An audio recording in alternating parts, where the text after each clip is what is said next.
So I'm not going to be reacting every single night to every game, but sometimes we'll be reacting to things during the season, and, well, the Warriors had a rough one in this one. The game's not over as I'm doing this, but the game's over.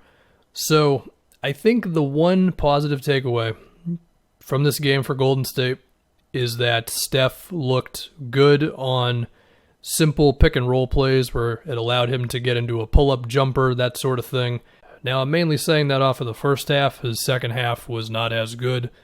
And there is a bit of a conversation around Steph's carry potential. You would hope that his general existence would make them immediately one of the 10 best offenses or so.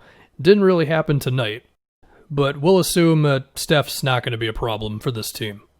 And we're probably going to see that a bit more from the Warriors this season, which you would expect without Clay. And I mean, Draymond wasn't playing in this game, and that is a loss of one of your better playmakers or your best passer. And he helps Steph move off the ball because Draymond can get it to him and all that good stuff. So we'll see how much straightforward Steph Curry sets there are moving forward versus all the off-ball movement and stuff. But besides that, I mean, where do you go from here? The Nets were very good. The Nets, they looked really locked in defensively. There were a lot of rotations. There seemed to be communication, and offensively they were moving the ball around well, and Kyrie and KD were both good. But for the Warriors' sake, whenever Steph Curry didn't have the ball, it was really awkward. It was a lot of kind of ball movement for the sake of ball movement, throw it to the guy in the corner. He might stand there with it for a minute or try to go off the dribble, or he might just pass it back out to the perimeter, and eventually a shot just has to go up.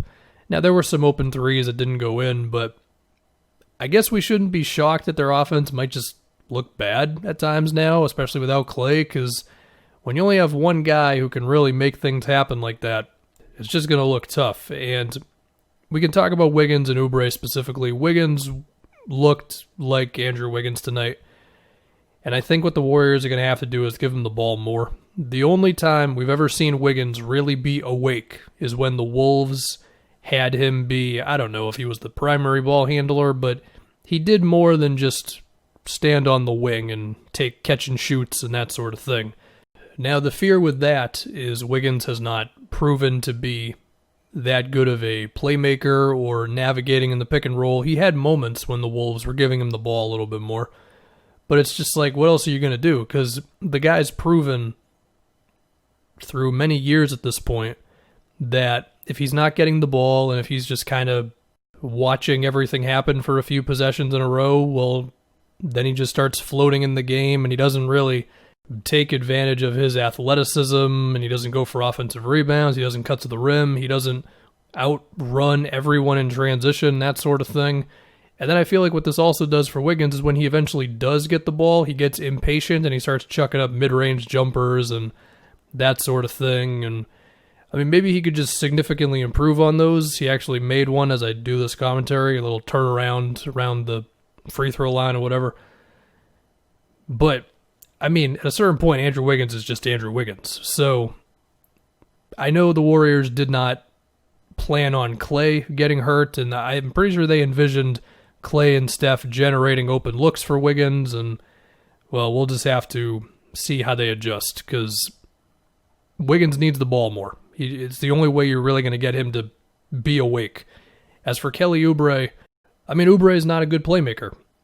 I don't remember if his assists and turnovers are in the negative for his career, but they're pretty close to one another, and he's never really been a guy who can create offense. He's mainly been a finisher and a catch-and-shoot guy, which isn't the worst thing, but now without Clay, that's the whole reason he's here is because Clay got hurt, but they need him to do more now, but he's just might not be capable of doing it like that, and so suddenly it's Steph Curry and a bunch of guys who can't really read the game that well, and they can't really go off the dribble and make something happen, and, well, that's why you're going to get a result like tonight. The other thing to notice with Golden State is once they start going into their bench, it hits you pretty fast that this roster, it's not exactly loaded. I mean, I couldn't even recognize everybody out there. I couldn't recognize the fifth starter that they had out there to replace Draymond. I mean, Brad Wanamaker as your backup point guard, it's not exactly Sean Livingston, even if Wanamaker is an okay, just kind of hold the fort down for 13 minutes a game type of guy. I mean, I feel like Bazemore is kind of a big deal for this team when you just look at guys who can chip in with some big scoring nights here and there. I guess I can talk about Wiseman a bit. I do expect to do some Wiseman videos once he's got more games under his belt. Here, I mean, he was mainly in drop coverage, which is probably the safest bet for him to defend screens. KD had a pull-up over him. He got caught in no man's land, and it resulted in a couple of DeAndre Jordan alley-oops. There was apparently one play where he was bodied by Joe Harris or something. I didn't see it. I must have been looking away for a second or whatever.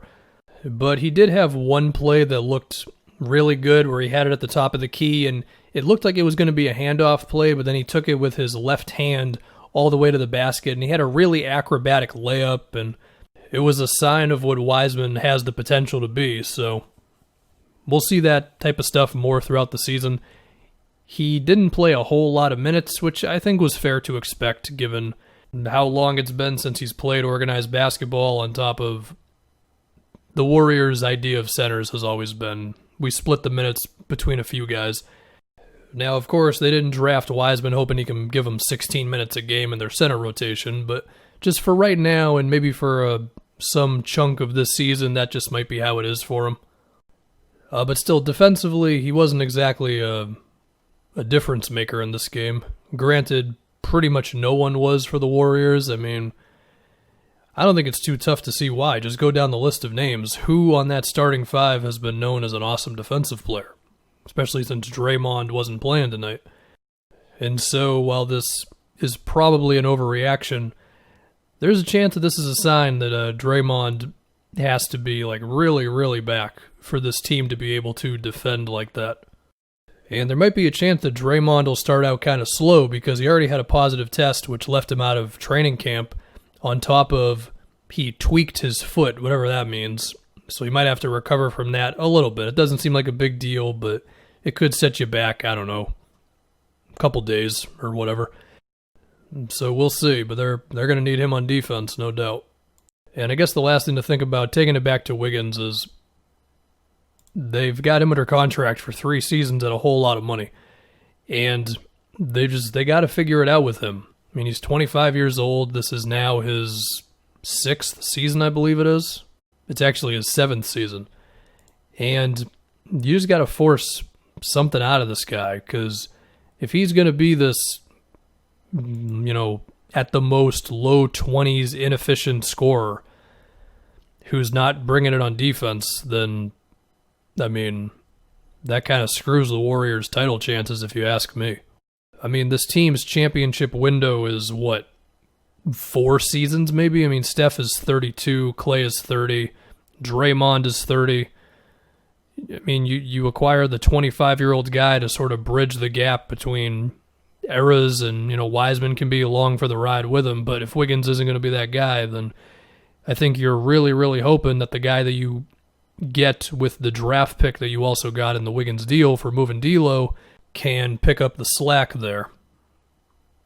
So yeah, man, does this game drastically change my prediction for the Warriors, with which I never really made a solid one?